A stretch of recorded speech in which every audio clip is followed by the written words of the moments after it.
Hello, Mike Ako, and welcome to today's April 14th, 2021, 1 p.m. AEN committee hearing, including the audio and video of remote participants, which is being streamed live on YouTube. You'll find links to viewing options for all Senate meetings on the live and on-demand video page of the legislature's website at capitol.hawaii.gov. And in the unlikely event that we have to abruptly end this hearing due to major technical difficulties, the committee will reconvene to discuss any outstanding business at 1:01 p.m.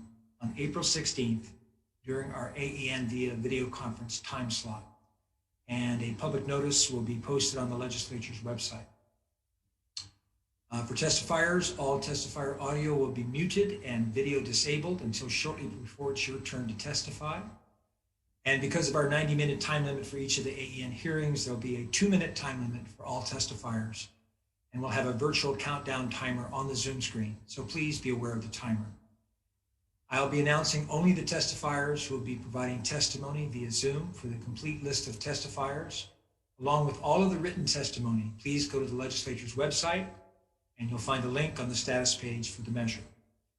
We apologize if the closed captioning doesn't accurately transcribe the names.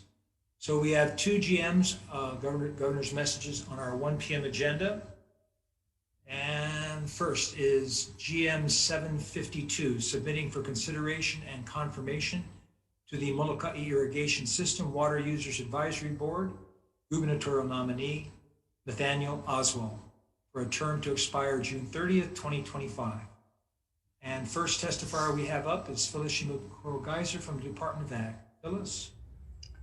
Aloha, Chair and members of the committee. Phyllis Shimokuro-Geiser, Hawaii Department of Agriculture. On behalf of the department, we stand on our written testimony strongly supporting Mr. Oswald's nomination.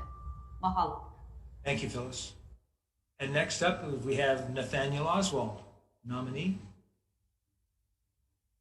Nathaniel, are you with us?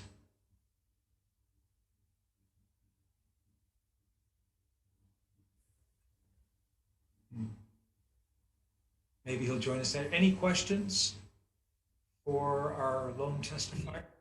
He is present, Senator. Oh, yes, there he is. Hello, Nathaniel, would you like to make a brief statement? Well, hello, and thank you for the time. I appreciate the opportunity. I've been farming on Molokai for a little over 25 years and have a lot of vested interest in how we use our precious water. Water is the source of everything, so I do appreciate the time and the opportunity to serve. Thank you, Nathaniel. I got a question. Yes, sir. What do you think are the biggest challenges of facing the Molokai irrigation system, and what opportunities do you also see for the system? Well, particularly our water rates are relatively high, and there are several different users. There are the MIS users, there's the homestead users, and all of them kind of provide a unique challenge. Distribution is always an issue. The infrastructure is relatively old. There's a lot of parasitic loss. We have one of the oldest and original rubber-lined open-air reservoirs. Originally, it was the largest in the world, but there's a lot of parasitic loss due to evaporation and keeping that maintained.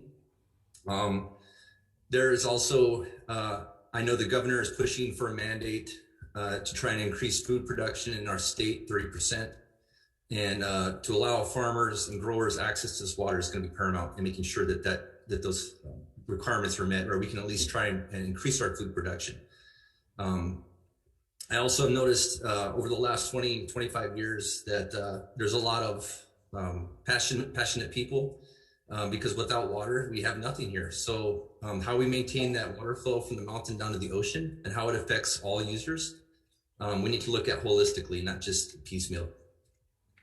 Great. Thank you, Nathaniel. Members, any other questions?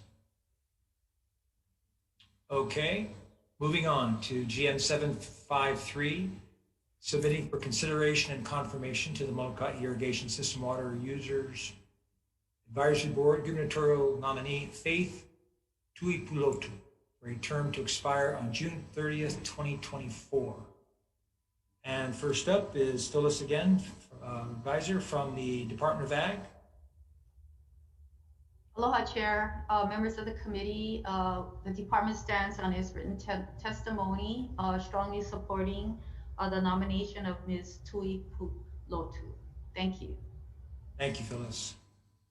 And the next testifier is the nominee. Faith, would you like to make a brief opening statement? Chair and Vice Chair and committee members, I'm actually honored to serve, to attempt to serve on this board. This is actually full circle for me. I'm a homesteader, organic farmer at home, and I also do the same thing at work. I mean, I work for UH Extension, and water will close the gap and come full circle with everything. Okay. Members, any questions? Okay. All right. So we'll go right into decision making on the two nominees, the two GMs. The recommendation of the chair will be first, mahalo to all the nominees for stepping up and offering to serve the people of our state in this capacity. So the chair's recommendation will be to advise and consent on Governor's Message 752 and 753. Any concerns or questions? Seeing none, the chair votes aye. Vice Chair Nishihara is excused. Senator Ocasio? Aye. Senator Rhodes? Aye. Senator Nishihara is excused, and Senator Favela is excused. Okay, we have the 3 aye votes, 2 excused. Thank you, members, and thank you again to the nominees for stepping forward to serve our state. And that concludes the 1 o'clock agenda. Mahalo.